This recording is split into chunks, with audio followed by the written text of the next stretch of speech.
Welcome, folks. If you'd like to know how you can grow your business in any economy and 10x your mindset, your marketing, your sales, and your follow-up, then you're in the right place with the 10x Business Coach Program Series Down Under podcast hosted by myself, Gary Ryan, and Alison Wheeler. This evening, we have our special guest, Rosemary Hocknell, who is the founder of Social Tides. And Social Tides is a marketing and sales and relationship business with a twist. So Rosemary, Social Tides has just had its second birthday. Would you like to tell the audience about what you do and what's that special twist about your services to everyone out there that engages you? Gary, thank you so much for the warm welcome. Yeah, look, Social Tides, what are we? What do we do and how do we do it? It's always such a great question. For us, it really is fundamentally about helping people anchor their brand. What does that mean? You know, for us, as you can see, I've got a theme in the background with the ocean. You know, marketing just goes so much beyond, digital. It's more often than not that feeling that people are left with. Now, I don't know about you, but when I go to the beach, I tend to always look behind me and I look at those footprints. And those footprints are, it resonates with me in terms of real life because people leave either the right footprint in your life or they leave a footprint which kind of leaves a bit of a bitter taste and you want it to be a really distant memory. So when you're looking back on those footprints, you actually want to be remembering those that have actually made the right impression. So what we do is we help business owners anchor their brand. And typically we do that by working with them at different stages of their business. Often, you've got a really small business, they start off with a dinghy and, their systems and processes are not going to be like someone who is sailing off into the sunset that, has got more structure to their boat. So for us, we work in three different ways. Gary, Alison, we believe fundamentally you are the heartbeat of your business. So as a result of that, you need three things. You need profit, presence, and people. So what does that look like? What does it actually mean for a business owner? So presence means marketing. So what we do, we help business owners create brand advocacy. We create brand awareness and brand consistency. And fundamentally, that then starts to give you company distinction. We then look at profit, which is sales. That needs to help customers with customer acquisition, revenue generation, upselling and cross-selling, which then gives you company growth. But people sort of wouldn't think, oh, that's not unusual. Marketing and sales, they go hand in hand together. But where we've put a twist into things, again, with the three P's is profit, presence, and people. So the third one is, in fact, talent acquisition. And it really does work because we become so immersed in the culture of a business where we can help people sail ahead of their competition, whether it be through our virtual assistant support services or whether it actually is through our recruitment services. So talent acquisition for us means it's creating innovative solutions. It's bringing people on board that can create sort of, employee retention because you get the right people on board. And of course, people that have got that customer focus because we've gotten to know the culture so well, we're helping to bring the right people on board. So that gives you then company development. So that's what we do, Gary. We focus on people, presence, and profit, which essentially is marketing, sales, and talent acquisition, which to summarize gives you company distinction, company growth, and company development. And that's what we do. Well, I have to say, Rosemary, that for our audience, how you just nailed who you are and what you do to perfection is not because this is the first time you've ever done it, right? You've practiced and practiced and practiced, which is clearly you've just given us an example of what you do for your customers because you teach them how to represent their brand. It was a brilliant way of describing and demonstrating to everyone out there exactly what you do. Alison? Oh, absolutely. Look, you're a seasoned professional, clearly, Rosemary, and I've had the pleasure of seeing you actually publicly speak as well, which I know that you love to do, and there's a reason you're also incredibly good at it, and entertaining, right? And can deliver me your message very well. So you have that presence, that brand side for yourself, and then clearly that resonates through your business very well. something you spoke about, presence, promotion, branding. From a 10x perspective, we talk a lot about, being omnipresent, the importance of being omnipresent. So from your perspective, promotion and omnipresence in this day and age, how important do you believe is omnipresence to a business these days?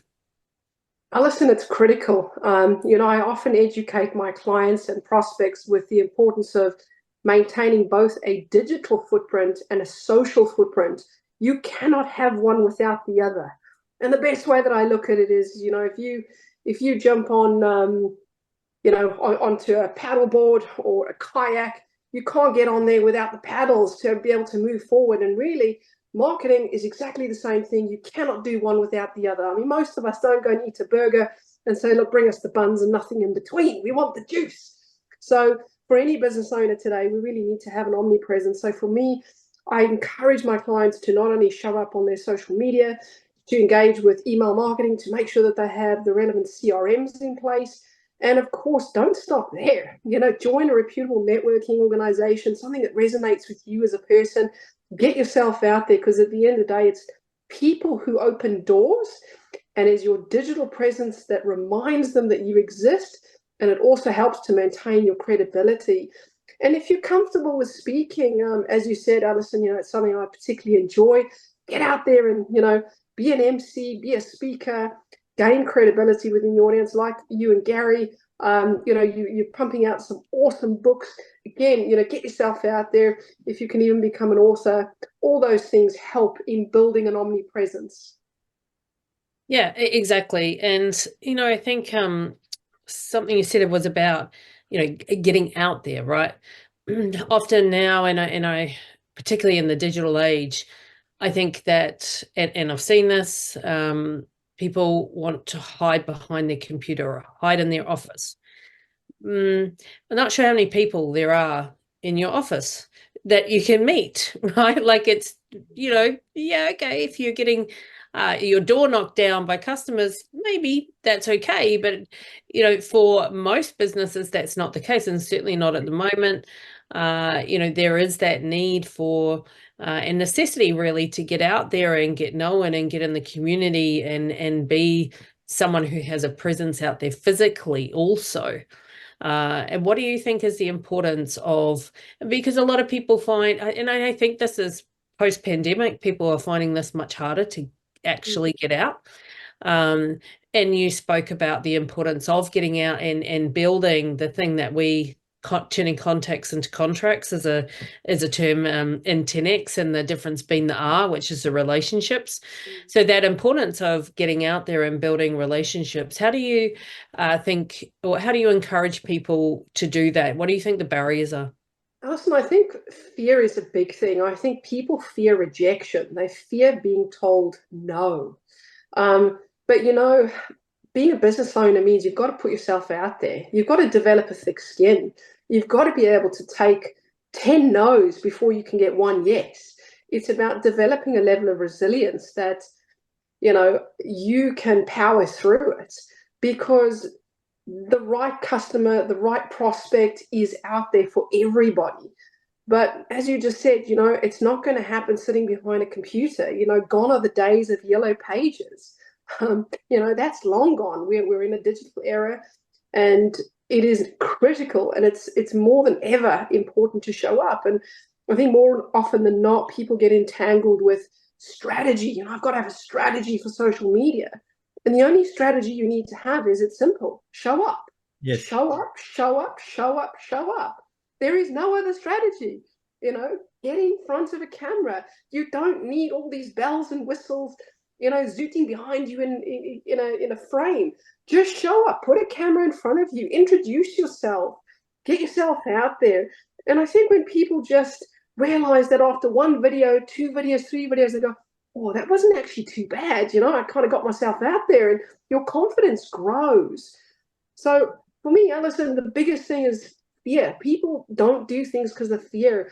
Often I've heard from clients and even sort of prospects, it's, there's keyboard warriors out there. They're going to be people that are going to reject me. There are people that are going to criticize me. Again, unfortunately, we've got to be able to take the criticism with the good. Not everybody is going to be a keyboard warrior. And if you're going to get 95% of comments that are positive versus 5% that might be negative, is it worth the negative winning over the 95% that's actually really, really positive? It's not worth it. So I would say to any business owner, challenge yourself, do one video a week, get yourself out there, and nobody can be you. You can't be anybody else. Put imposter syndrome to the side, put your fear to the other side, and get out there and knock it out the park, because that's the only way you're going to grow yourself and your business. Yeah, 100%, Rosemary. And, one of the reasons why we start with 10X mindset is because we teach people, if you're successful, you are going to get, I'm going to use the word haters. You're going to get haters. You've actually got 100%. to learn to celebrate the fact that a hater, unfortunately, it's just a reality, but it's a great mindset to take, is a sign of success. You're not getting haters if you're not successful. Now, on this fear point, I'm interested for one of the aspects that you do around people with social tides, and that's help source people, particularly VAs. And for early starting businesses, one of the biggest fears that people have is going from being a solopreneur to actually having staff of any form. Tell us about that VA service, and how might you be able to calm the nerves of some folk about the services that you provide around that? Because I know a lot of small business owners are quite scared, in inverted commas, to actually go out and engage VAs, because for starters, they go, where do I start? Absolutely. Gary, again, it's another great question. Thank you. I think for most of our clients, we put ease into the process because we don't just go and find someone and leave you to it. As the founder of Social Tides, I become a conduit between yourself and the business and the virtual assistant. And what I mean by that is I get to know you, your business, your culture, your brand, your tone. And generally, we would have people on the team that we've been working with for a very long time that we then look at personality matching and making sure there's the right skill set. I had a meeting with a prospect in Perth a couple of weeks ago, and they're looking for somebody that does data, someone who's really strong in data. And they were like, well, how are you going to know you're going to get the right person? I said, well, firstly, I don't want to go and find an extrovert, who's really bubbly and outgoing. I said, because not only am I going to kill their personality, doing data, but the job role itself is not going to last. It's going to be a 5-minute job. And it's like, I'm out because I'm a creative. So for me, most importantly, it's looking at really matching the talents to the company. And where we're different is, as I say, we act as a conduit. We're a fully managed service. So we're great being able to help really small business owners get a leg up so they can become digitally present. We've got Kanban boards in place where content, for example, is curated, collated. There's a full approval process, again, giving the client confidence in terms of nothing's just going to be thrown out there, but actually it's about process, procedure, communication, really just being able to collaborate with the client and work with them to deliver a solution, and checking in with people. Because at the end of the day, people do have fears. It's terrifying. Suddenly they've gone from, I'm juggling all these different things, to recognizing, hang on a minute, in order to grow my business, I can't physically be in the trenches all the time. I need help. I need to delegate. And then it's working with our clients to look at what can they delegate in bite-sized chunks that gives them the confidence that the problem has a solution, and of course the delivery is there. And I see clients' confidence grows, and then it's like, oh, you know what? Oh, and you can literally sort of see that shoulder, like, oh, the relief. And clients then have the confidence to start delegating more. So, as I say, with a fully managed service, it does help tremendously, and getting to know the culture, the right person, to make sure that it's helping the right client, that's imperative, because that's how you get sustainability with the relationship. And Rosemary, we've had experience with some folk that have had a VA and it hasn't been going so well, but they've stuck with it over here because of the fear of losing them or losing that VA, even though actually the VA is costing them a lot of time. So have you had experience where you've helped people go from that current experience to over here with you, where you got that fully managed service? So we've helped them transition from an unsatisfactory VA experience to a satisfactory VA experience. I've had a couple of people, and I've just been speaking to somebody very recently. Gary, again, it's fundamentally about collaboration and communication and being able to put someone's mind at ease. For us, I think, everyone's in the market offering a different solution, but what we also do differently is we offer bite-size or chunks in blocks of time. So a lot of virtual assistant services out there say, well, look, I need, they only offer 40 hours or 30 hours, whereas we do a minimum block a month of 10 hours. So in that instance, a lot of our clients have actually built some sense of foundation of trust straight away, because it's like, oh, hang on a minute, you're not trying to sort of sell me 40 hours a week. You're saying, I only need this amount of support over this amount of time in a month. And that immediately gives clients confidence, because we do recognize that some businesses are really small, that they cannot financially commit to that length of time. So we've got 10 hours, 15 hours, 20 hours, 25 hours a month. And that creates a lot of trust, that the client goes, you know what, this is manageable. And then again, the communication that's sort of going back and forth. And my last question in the technical space is on that topic, that a really scary one. And that topic is those 3 letters, CRM. Oh, yeah. What can you tell us about introducing people to the world? Because folk get very frightened by it, from my experience. And maybe also too, so there'll be people listening who don't necessarily even know what a CRM is. True. So maybe, so for those of you listening who you're like, what on earth is a CRM? Can you please speak English, people, or break it down, because it sounds like a foreign language. So CRM is a customer relationship manager, for those people that don't know what that is. So it's something when you're generating leads and inquiries, it's something where on a very minimum level, it can do many, many things. But on a very basic level, it manages that inquiry and can take them through the whole process.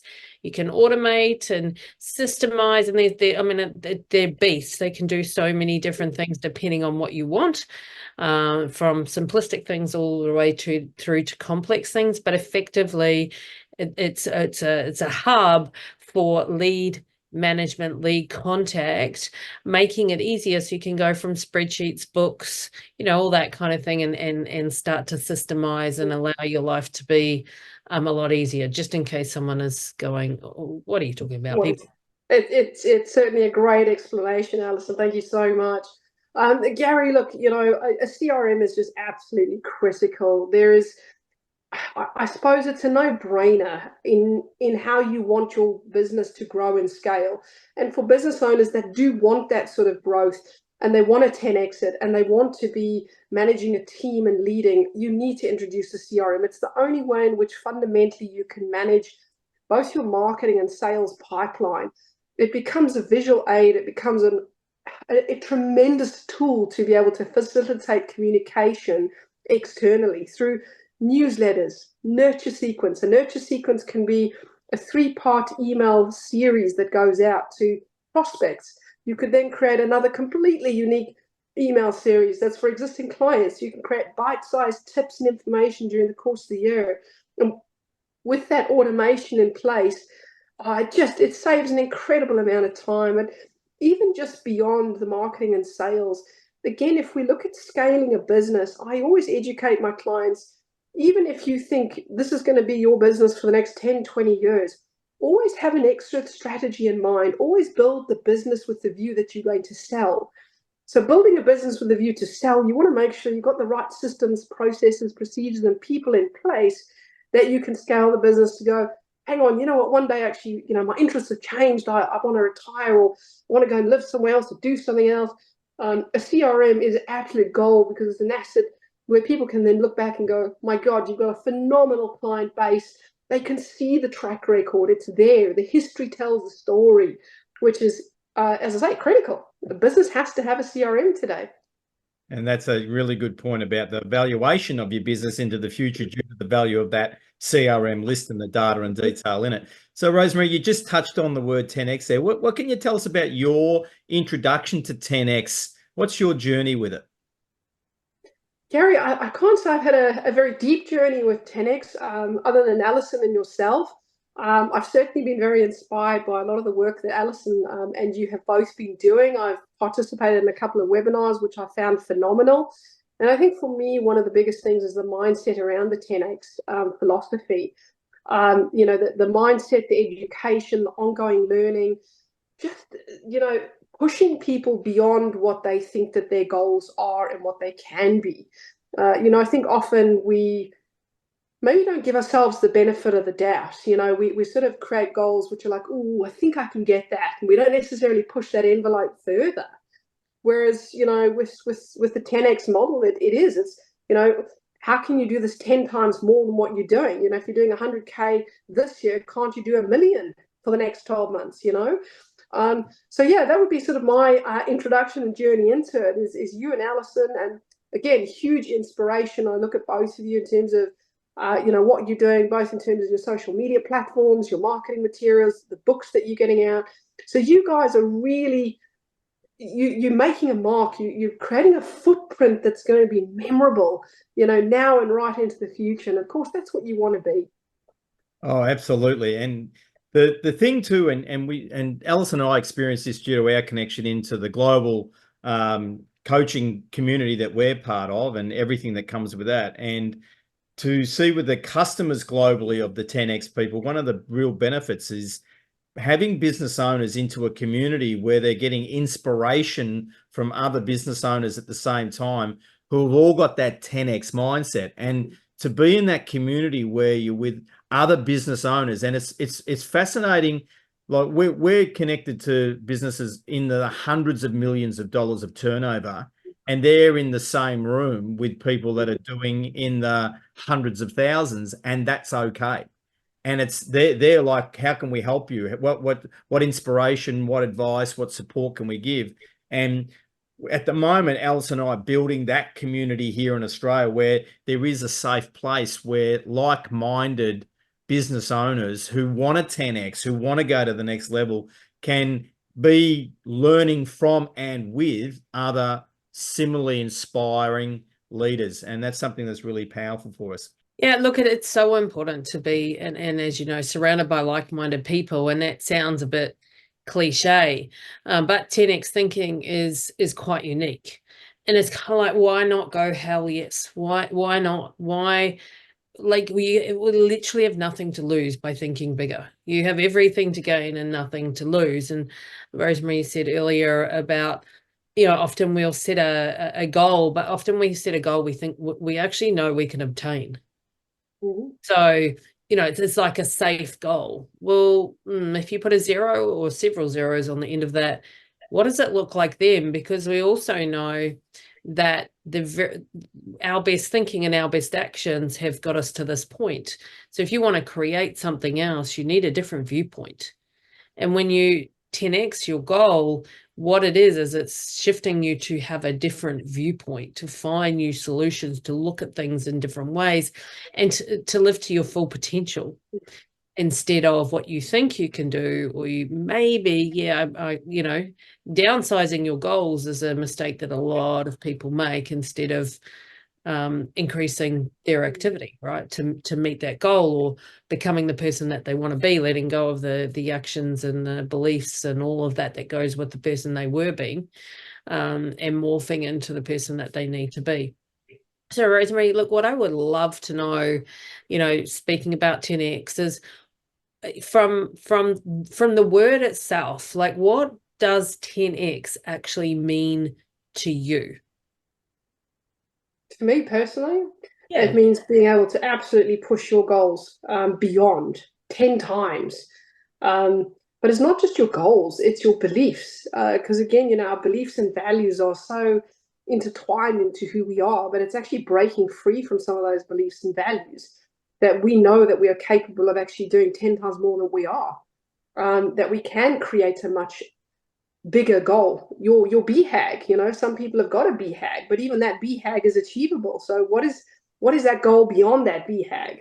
So instead of striving for 1 million, make it 10 million, make it 20 million. So that to me is 10X, is being able to really push that envelope to something that you believe you can get to and exceed beyond. So, and again, BHAG is big, hairy, audacious, Audacious goal, right? goal. So, which is all a 10x philosophy. But I think, it is pushing those boundaries. But you know what? Whose boundaries get pushed? You push your business boundaries, but it's really you. And Correct. like pushing into your full greatness. What an amazing idea. And again, I like that I love that you're embracing the 10x philosophy and 10xing your goals and pushing your boundaries and taking a look at things differently from a different vantage point and living in that, well, what if that could happen? What if that could actually happen? And getting curious. So Gary, I'll hand it back to you. Thank you. And Rosemary, where you started was about helping people. And ultimately, that's what 10X is about too. It's about 10Xing our capability to help other people, to help them with our services, which means ultimately, whether it's a product or a service, we have to be the first one that's fully sold on the difference that we make to the people that we're serving. It's very, very obvious at the start that you are, and that you are clearly helping people with social tides. That's why we got to that second birthday. Yeah, we're going to get to the third birthday and beyond. That's Absolutely. What are some of the best ways for our audience to reach out and contact you so that they can access your services, Rosemary? Gary, they are welcome to look at my website, www.socialtides.com.au. My contact details are all accessible there, mobile telephone numbers, emails, and of course then LinkedIn as well, which is Rosemary Hocknell, where we help you anchor your brand to sail ahead of your competition. Thank you so much. So, folks, we've been so delighted this evening, Alison and myself, Gary Ryan, to have Rosemary Hocknell from Social Tides here with you this evening on our episode of the 10X Business Coach Program series Down Under podcast. We thank you very much for joining us, and we look forward to you joining us again next time. Thanks, Rosemary. Thanks, Alison. Thanks, Gary and Alison. Really great to see you both. Cheers. Bye.